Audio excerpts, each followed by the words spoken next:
да ви приветствам от името на екипа на галерия Нюанс. Добре дошли.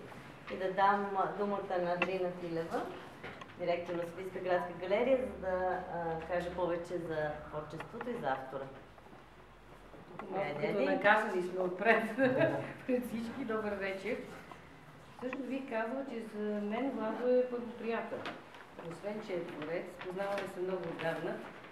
Още от първите негови вълнения като художник и като стенописец са създадени много образи на Христос, Богородица на различни светци. Но той все повече като че ли май се отдава на изящното, не толкова на стенописите. Тази изложба за мен също беше нещо много приятно като изненада. Всичко в тази изложба гравитира около значението на думата дескрипт, т.е. описание. Визуално описание на духа и битието. Различни обекти, субекти, състояния. Те са обсебили съзнанието и въображението на Владимир Аврамов. Един пъстър калейдоскоп. Микропроекция на макровселената. Картините са вдъхновени от желанието на художника да разгледат рационалното начало и рационалните импулси на вечните теми, като любов, любов от вличане, любов от даденост, порив, състояние, вълнуват го хедонистични теми, като творбата след празника или под масата, или наглед тривиални, но съпътстващи битието ни, като да изпереш в събота, както и самоглавеност и недосегаемост на бялата тишина в бялата вана, или мъдростта спотаена в очите на бухала и френетичното присъствие на голямата акула, която царства в пространството около нея.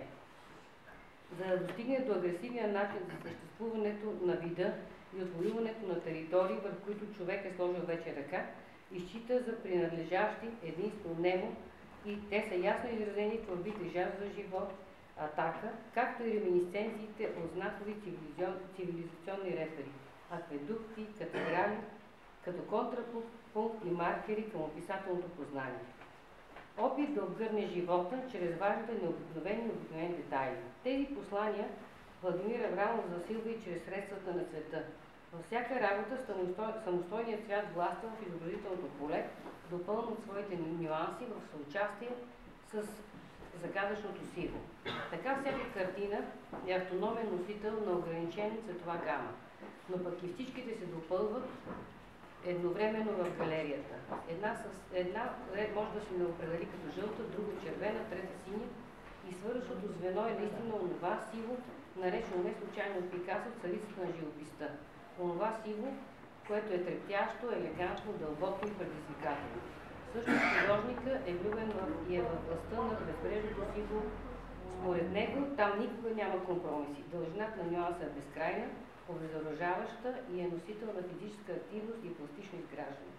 При възприемането на тези творби, разнопосочни образи и теми, сериозни, иронични, анекдотични, автор разчита на нашия усет, детска чувствителност, елегантно чувство за хумор, при декодиране на тези дескрипти.